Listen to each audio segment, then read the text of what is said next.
Hello मेरे प्यारे विद्यार्थियों, कैसे हैं आप लोग। होप आप सब बढ़िया होंगे बच्चों। मैं भी एकदम बढ़िया हूं। बहुत सारे स्टूडेंट्स पूछ रहे थे कि सर जो बिजनेस लॉज एंड बीसीआर में हमें 1.5 डे मिलेगा उसको कैसे यूटिलाइज करना है। देखो एक्चुअली में बच्चों ये स्ट्रेटेजी ना आपको खुद बनानी होती है, बट कई सारे स्टूडेंट्स इसे प्रॉपरली बना नहीं पाते हैं। तो वो बच्चे एज अ गाइडेंस इस वीडियो को देख सकते हैं जहां आपको लगता है कि चेंजेस की जरूरत है, बिकॉज सबकी प्रिपरेशन अलग लेवल की होगी, सबने अलग तरीके से पढ़ा होगा। तो इसलिए ये वीडियो आपको एज अ गाइडेंस देखनी है। जो मैं बोल रहा हूं उसको ऐसा नहीं कि 100% वही फॉलो करना है, आप इसमें चेंजेस कर सकते हो। ठीक है, तो यहां पर अगर आप देखेंगे, आप 31 दिसंबर को अपना अकाउंट्स का पेपर देकर आएंगे कि नहीं आएंगे? हाँ सर, अकाउंट्स का पेपर देकर आएंगे।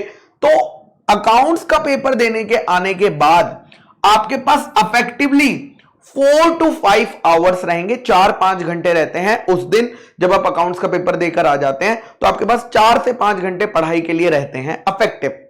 उसके बाद 1 जनवरी का आपके पास पूरा दिन होता है। यहां पर हम मान के चलते हैं कि 12 to 13 आवर्स आपके पास अफेक्टिव रहेंगे, डिपेंडिंग अपॉन आप कितने बजे उठते हैं, कितने बजे सोते हैं, है ना। सो 12 से 13 घंटे यहां भी आपके पास अफेक्टिव रहेंगे। और फिर द एग्जाम डे, जब वो एग्जाम आप देने जाएंगे, जो पेपर आपका बहुत ही फेवरेट है ना, तो यहां पर 5 घंटे आपको अफेक्टिव मिलेगा। 4 to 5 आवर्स का विंडो आपको मिलता है। अगेन आप कितने बजे उठते हैं, क्योंकि 2 बजे आपका रहता है एग्जाम। ठीक है, और टोटल में देख लीजिए आपके पास 22 आवर्स होते हैं। 22 आवर्स का विंडो होता है जिसमें आपको पूरा सिलेबस रिवाइज करना होता है। यहां पर मेरे बच्चा हम इसको डिवाइड कर लेते हैं 2 पार्ट्स में। 16 आवर्स हम लॉ रिवाइज करेंगे और 6 आवर्स हम बीसीआर रिवाइज करेंगे। क्या ये 100% आपको ऐसे फॉलो करना? नहीं। आपको लगता है नहीं बीसीआर का थोड़ा सा टाइम बढ़ाना चाहिए, लॉ का कम करना, कर लो, कोई दिक्कत नहीं है। जस्ट अ गाइडिंग फैक्टर, क्योंकि बीसीआर में ज्यादा कंटेंट नहीं है ना, उसमें ज्यादा टाइम नहीं लगता, जबकि लॉ में बहुत सारी चीजों को, हमें बहुत सारे की पॉइंट्स और कीवर्ड्स को रिवाइज करना होता है। ठीक है, तो इसलिए ये एक बेसिक बनाया है। सर चैप्टर वाइज भी बता दो ना। बेटा चैप्टर वाइज भी बता देंगे, उसमें क्या है। यहां पर बेटा हम लोग 2 कैटेगरी स्टूडेंट्स की बात करेंगे। कैटेगरी नंबर 1 जो कि सेल्फ स्टडी करने वाला है, जो किसी भी तरीके का मैराथन, किसी भी तरीके का लेक्चर नहीं देखने वाला। वो कह रहा है कि मैं सक्षम हूं कि मैं 1.5 दिन के अंदर अपना पूरा सिलेबस सेल्फ रिवाइज कर सकता हूं, मुझे टीचर की या किसी और पर्सन के सपोर्ट की उस दिन जरूरत नहीं पड़ेगी, मैं कर ले जाऊंगा, कोई दिक्कत नहीं, वेरी गुड। बट कुछ स्टूडेंट्स होते हैं जो कि नहीं कर पाते पूरा। उनको पता है कि अगर वो खुद से सेल्फ रिवाइज करने बैठेंगे तो वो पूरा दिन इंडियन कॉन्ट्रैक्ट एक्ट रिवाइज करने में निकाल देंगे, जिसकी वजह से उनका सिलेबस के नाम पे जो रिवीजन होगा वो कद्दू होगा।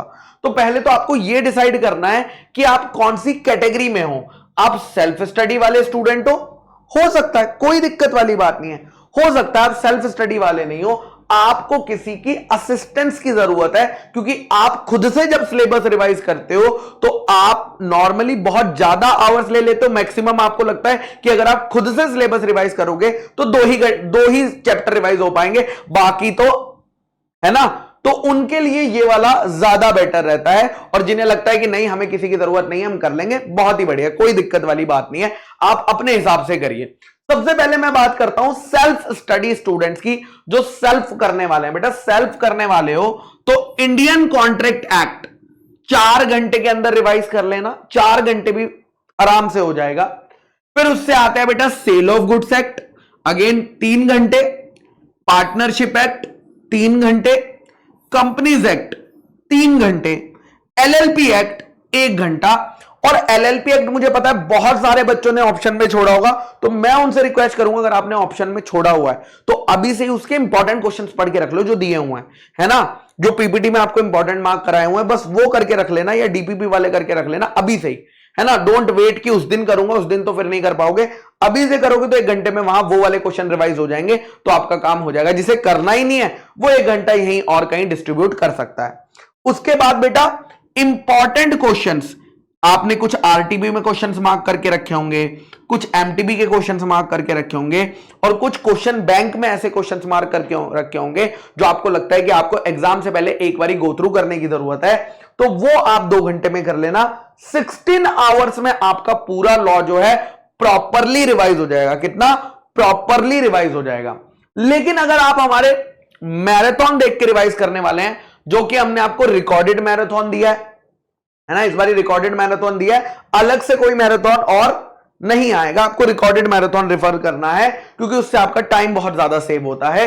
7.5 घंटे का आप मान लीजिए, है ना, वो मैराथन आप देखेंगे। साथ ही साथ मैं आपके लिए एक लाइव वीडियो करने वाला हूं, कितने 100 मोस्ट इंपॉर्टेंट क्वेश्चन की, जो 4 घंटे की होने वाली है। मोस्टली ये 31 दिसंबर को रहेगी। जी हां, हम लोग हैप्पी न्यू ईयर जो है ना बेटा साथ में सेलिब्रेट करने वाले हैं, क्योंकि बहुत बच्चों की मेरे पास रिक्वेस्ट आ रही थी कि sir important case studies, important question से एक वीडियो आ जाती तो अच्छा होता।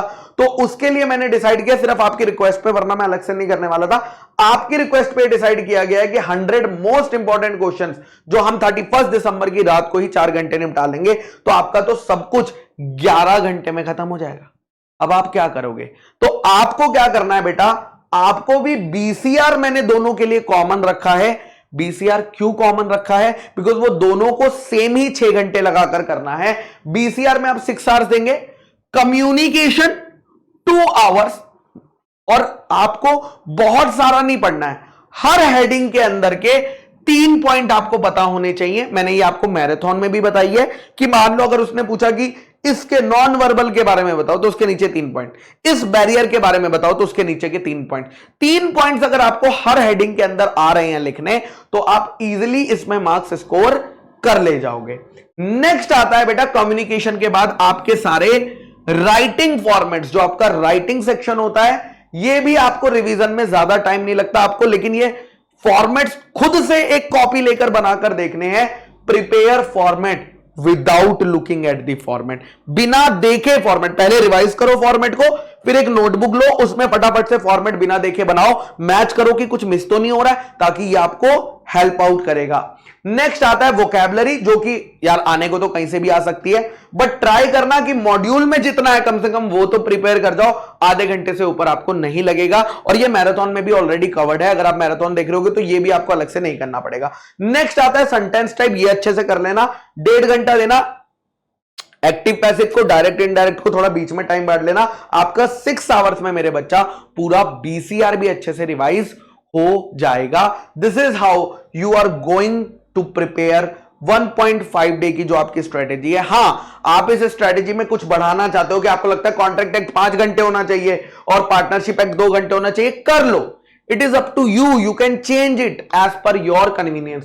हो सकता है कि कुछ बच्चे कहें कि सर मैं कुछ टॉपिक्स तो मैराथन में से देख लूंगा, कुछ टॉपिक मैं सेल्फ कर लूंगा, अकॉर्डिंगली आपका प्लान बन जाएगा। बट एक बेसिक स्ट्रक्चर मैंने आपको प्रोवाइड कर दिया कि अगर आप सारा सिलेबस रिवाइज करके जाना चाहते हो, एक बार गो थ्रू करके जाना चाहते हो, तो आपकी अप्रोच किस समय रहनी चाहिए, किस तरह की रहनी चाहिए। और ये वीडियो से आपको वेट नहीं करना है, आज ही अपना फाइनल प्लान बना के रख लो। 31 दिसंबर को इतने बजे ये करूंगा, 1 तारीख को ये करूंगा, 2 तारीख को ये करूंगा। ये फाइनल प्लान आपको आज ही रेडी कर लेना है, और ये सारे सब्जेक्ट्स का रेडी होना चाहिए आपका, तब जाकर आपको हेल्पफुल होगा। ठीक है, आई होप ये वीडियो आपके लिए हेल्पफुल रहेगी।